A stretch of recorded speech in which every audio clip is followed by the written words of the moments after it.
ಇಲ್ಲೊಬ್ರು ಪೇಷಂಟ್ ಅಲ್ಲ ಪೇಷಂಟ್ ಕಡೆಯವರಿದ್ದಾರೆ, ಅವರನ್ನ ಮಾತಾಡ್ಸೋಣ ಬನ್ನಿ. ನಮಸ್ಕಾರ ಸರ್. ನಮಸ್ಕಾರ ಸರ್. ನಿಮ್ಮ ಹೆಸರು? ರವಿಕುಮಾರ್ ಅಂತೇಳಿ. ಪೇಷಂಟ್ ನಿಮ್ಗೆ ಏನಾಗ್ಬೇಕು? ನಮ್ ತಂದೆಯವ್ರು ಸರ್. ಪೇಷಂಟ್ ಹೆಸರು ಏನು? ಶರಣಪ್ಪ ಗುರಿಕರ್ ಅಂತೇಳಿ ಸರ್. ಅವ್ರಿಗೆ ಫಸ್ಟ್ ಯಾವಾಗ ಗೊತ್ತಾಗಿದ್ದು ಕ್ಯಾನ್ಸರ್ ಬಂದಿದೆ ಅಂತ? ಕ್ಯಾನ್ಸರ್ ಅಂತ ಏನ್ ಗೊತ್ತಿಲ್ಲ ಸರ್. ನಾವು ಅವ್ರಿಗೆ ಈ ಕಡೆ ಪಕಡಿ ನೋವು ಕುಂತತ್ ಅಂತ ಹೇಳಿದ್ರಿ. ಅಲ್ಲಿ ಲೋಕಲ್ ತೋರ್ಸಿದ್ವಿ, ಅವ್ರು ಹುಷಾರಾಗ್ಲಿಲ್ಲ. ಅಲ್ಲಿ ಹೋಗಿಂದ ಹಿಂಗ ಅದು ಬಯೋಪ್ಸಿ ಮಾಡಿದ್ರು ಸರ್. ಬಯೋಪ್ಸಿ ಮಾಡಿದ್ರಂದ್ರೆ ಹಿಂಗ ಅದು ಕ್ಯಾನ್ಸರ್ ಅಂತ ಪ್ರೂವ್ ಆಗೈತಿ, ನೀವು ಇಲ್ಲಿ ಆಪರೇಷನ್ ಮಾಡ್ಬೇಕಾಗತ್ತ ಹಂಗ ಅಂದ್ರಿ. ಅಂದ್ಮೇಲೆ ನಾವ್ ಏನ್ ಮಾಡಿದ್ವಿ, ಹೌದನ್ ಸರ್ ಅಂತೇಳಿ ಮತ್ತೆ ಡಾಕ್ಟರ್ ಒಂದ್ 20 ದಿವಸ ರಜಾ ಹಾಕಿದ್ರು. ಅವ್ರು ಬೇರೆ ಡಾಕ್ಟರ್ಗೆ ಕನ್ಸಲ್ಟ್ ಮಾಡಿದ್ರಿ. ಬೇರೆ ಡಾಕ್ಟರ್ಗೆ ಹೇಳ್ತೀನಿ ಅವ್ರ ಕಡೆಯಿಂದ ಮಾಡ್ಸ್ಕೊ ಅಂತೇಳಿ. ಅವರು ಒಂದು ಕಾರಣ ಅಂತ ಹೇಳಿ ಏನೇನು ಹೇಳಿದ್ರು, ನಮ್ಗೆ ಸರಿ ಅನ್ಸಲಿಲ್ರಿ. ಆ ಟೈಮ್ನಾಗ ನಾವು ಡಿಸ್ಚಾರ್ಜ್ ಮಾಡ್ಕೊಂಡ್ ಬಂದ್ರಿ. ಡಿಸ್ಚಾರ್ಜ್ ಮಾಡ್ಕೊಂಡ್ ಬಂದ ಟೈಮ್ನಾಗ ಒಂದ್ ಆಗ ಫೋನ್ ನೋಡ್ಕೊಂತ ಇದ್ರಿ. ಫೇಸ್ಬುಕ್ ಒಳಗೆ ನೋಡಿದ್ರಿ ಇದು ಪುನರ್ಜನ್ ಅಂತ ಹೇಳಿ ಕಾಟ ಆರಾಮ್ ಆಗ್ಬೋದು ಅನ್ನೋ ಉದ್ದೇಶಕ್ಕೆ ನಾವು ಇಲ್ಲಿ ವಿಡಿಯೋಗಳು ಸೋಷಿಯಲ್ ಮೀಡಿಯಾಗಳಲ್ಲಿ ನೋಡಿದ್ವಿ ಸರ್. ಹೌದು ಸರ್, ನೋಡಿದ್ವಿ ಸರ್.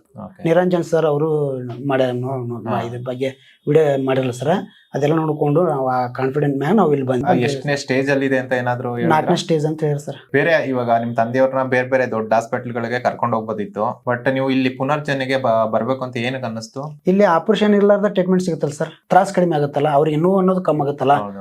ಓಕೆ, ತುಂಬಾ ಥ್ಯಾಂಕ್ ಯು. ಧನ್ಯವಾದ.